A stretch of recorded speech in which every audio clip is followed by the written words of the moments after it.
Your number one ranked University of St. Francis football team traveled to St. Louis this past Saturday to play Missouri Baptist at Christian Brothers College High School Stadium. And there was something special in the air, but after 4 minutes of play, the Spartans had the 7-0 lead. But of course, the Cougs eventually kicked it into gear in the 56-23 victory. Well, they're a football team that's better than their record. They had some athletes.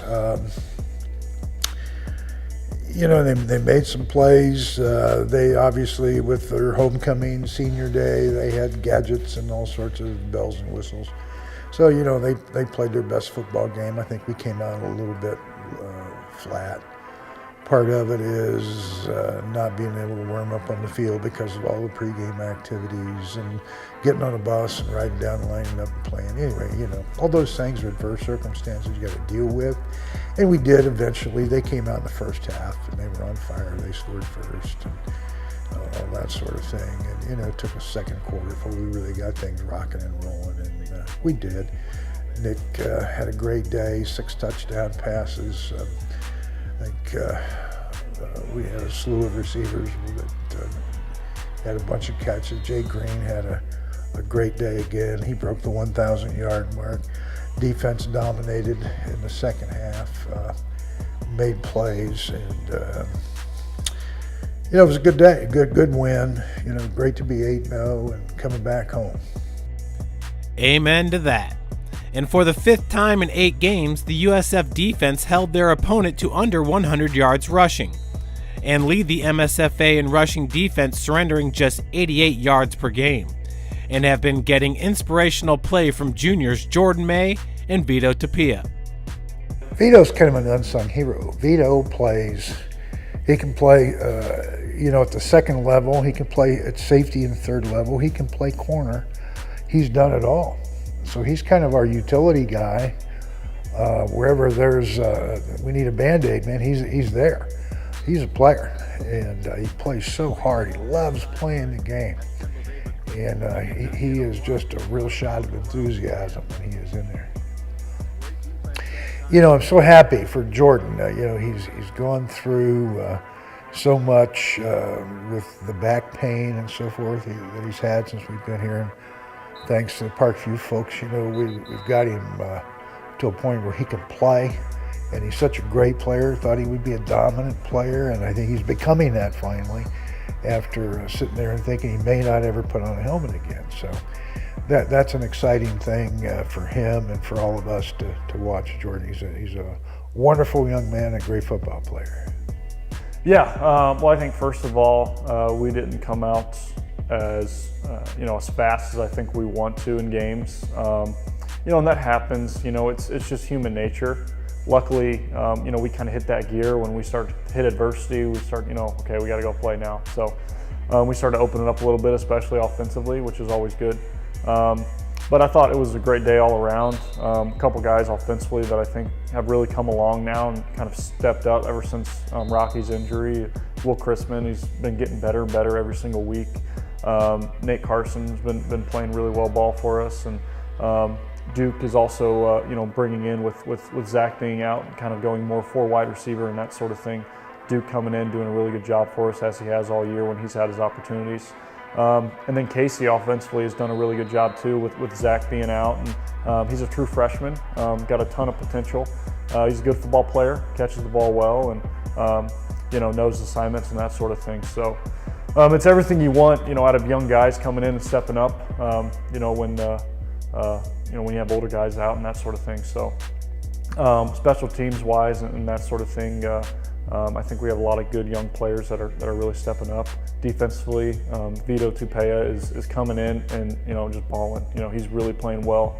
And it's crucial too. We go nickel package on defense and that sort of thing. Go third down, bring him in. I mean, just gives us another spark. And he's always ready making plays.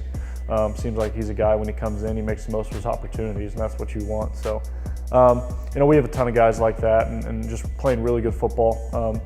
Don't necessarily get the recognition that they deserve, but that you're playing a great team like that. Sometimes that's all part of it. So. And it was great to see quarterback Nick Ferrer rewrite the record books this past Saturday He entered the game with 117 career touchdown passes, and after a 27-yard toss to Nate Carson to tie the record and a 13-yard throw to freshman Casey Cole, it was Cole's first touchdown of his career, that broke Chris Reisert's Mid-States Football Association record of 120 career touchdown passes. Well, the Lord works in mysterious ways. A couple weeks ago, we had Rocky and Danny Rixey both out. Rocky's still nursing an injury. Should have him back here in another week or so. So it's kind of forced our hand to really develop our receiving core, and it's allowed us to develop some depth.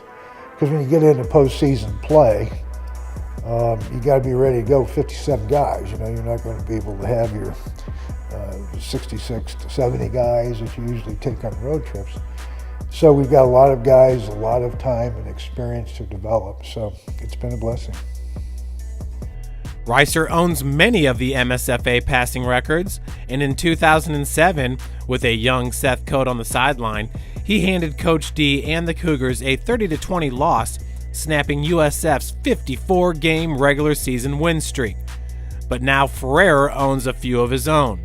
His pass efficiency rating of 177.9 in 2015 is a conference record, as well as 6 touchdown passes in a game, which several QBs have been able to do, and Nick has done 4 times in the past 2 seasons. Well, it was a long time ago. I don't remember that particular game, kinda. Don't remember much detail other than we lost. Seth was a little guy back then. The guys were locking him in the bathroom on a bus, I think, about that time. But anyway, it really is neat that our guy, Nick Ferrer, Mr. USF football, took that record and shattered it. So, well-deserving, proud of him, and deserves everything he gets. I know the only thing that matters to him right now, all the records and all that stuff, that's great. He wants this football team, his senior year, to repeat as national champions. The most important is pass efficiency for a quarterback. Just because you're not throwing touchdown passes doesn't mean you're not, moving the football, you're not being efficient with your opportunities. If you throw 20 times but you have 17 completions, I think that's better than if you throw 60 times and you have 30-some completions. You know what I mean? It's just the opportunities and, what you do with your throws and your attempts and, the position you put your football team in as a quarterback, I think is really crucial. So first and foremost, efficiency is by far and away the thing I'm most proud of. Obviously, the thing that doesn't get the most attention because everybody likes the long ball. Everybody likes touchdowns and that sort of thing. So, but obviously the touchdowns is also cool too. It's special to me, and it's cool. I have a lot of former teammates and stuff. Texted me and that sort of thing. Just they were happy to be a part of it, and I think that's the most special thing to me. Saying, hey, I was, it was an honor to catch touchdowns for you. It was an honor to play with you and that sort of thing. At the end of the day, that means more to me than anything. Just having all my teammates and former teammates, past coaches, and that sort of thing, just congratulating me, and being happy about my success. I think that just speaks volumes. And that means, that means more to me than the record itself, quite honestly. Just the relationships that I've built here and in the high school and that sort of thing with teammates, coaches. At the end of the day, that means more to me than any record would. So, but it's funny that, you get that record and you're really able to kind of, measure that, be able to see that. And all the people that are just proud, to have been a part of it. So it's an incredibly special feeling. And the guys have been playing great football. So when Nick's 31-game touchdown streak ended on October the 7th versus Concordia, and then a week later he did not throw a touchdown pass at Siena Heights, which was the first time in the program's history that USF did not throw a touchdown pass in back-to-back games during a season, it wasn't a big deal because the Cougs were winning. Not at all. If it did bother me, then it's clear that I shouldn't be a team captain on this team, that I shouldn't be a leader on this team. I feel like that was a completely selfish mindset to have. At the end of the day, we're winning, we're playing well. Efficiency was up in those games. We're throwing the ball well, receivers were making plays. When we got in, Jay was doing well. 3 touchdowns at Siena Heights, and defense made a big play for us in Concordia. So it didn't bother me at all. And as far as from a leadership standpoint and everything, really the only thing that I care about as far as my performance at the end of the day is what my coaches think and really what my teammates think. The people in this building, because they're going to know, how I really did best other than, other outside people. So yeah, I mean, it's something that's talked about, sure, media and that sort of thing. But at the end of the day, we're winning, playing well, playing good football. I mean, it's a team game. It's not about me. Like I said, it's about all 11 guys and then some. So. Nick now ranks number 2 in the NAIA with 2,662 passing yards this season, while running back Justin Green ranks number 3 in all-purpose yards with 1,370 and scoring touchdowns with 17. Quite the dynamic duo. Well, I mean, first of all, he's a special talent. He can do stuff that other guys just can't. The way he runs the football, the way he sees the field. It's not many times where, you give a ball to a back and he can break it at any single point. Even if you don't do a very good job blocking on a play, that's just how good he is. And that's a big thing for our offense, especially on the perimeter. Hold on to your blocks. You have to block till the whistle, because at any point Jay could break one. He could start here and then he could go all the way back over here and then back. I mean, he's such a special athlete and a special talent. You never know when a big play is going to happen. And he has definitely been a catalyst for us offensively this year. When our passing game's been down, we give the ball to Jay and we make sure offensive line knows, what we're going to do game plan wise. Coach Trevor Miller does a great job with that run game, and we give to him and we let him make plays. I mean, we saw it last year in the playoffs, obviously, and Morningside and Reinhardt and that sort of thing. He's a special guy. He's a special player. He's a great talent, and really makes my job easier. Able to run the football like that opens up a ton of other stuff with passing game, play action, and that sort of thing. So it's a huge deal for us offensively.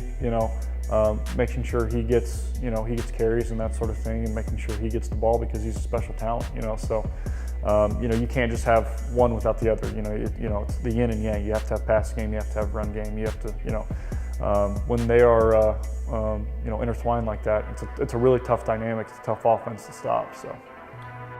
And the Cougars look to continue their dominance with 2 regular season games remaining. If USF wins out, they will host all 3 rounds of the playoffs before heading back to Daytona. It's been the goal from day one. We want to get better at what we do, not necessarily focus on competition level and that sort of thing.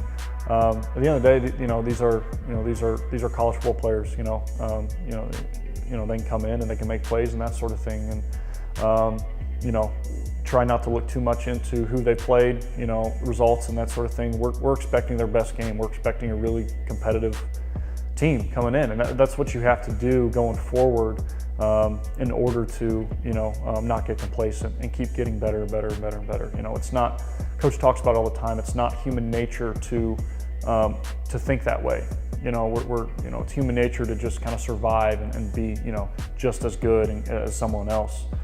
And, you kind of have to defy human nature a little bit and say, let's not just look at this week. We kind of look forward to who we're going to play in the future. Good teams are going to play down the road. They're getting better this week. We have to get better. We have to just increase that gap that what we have right now from us and everybody else.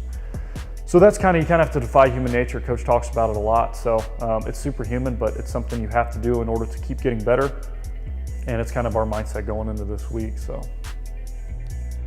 Up next is Lindenwood Belleville.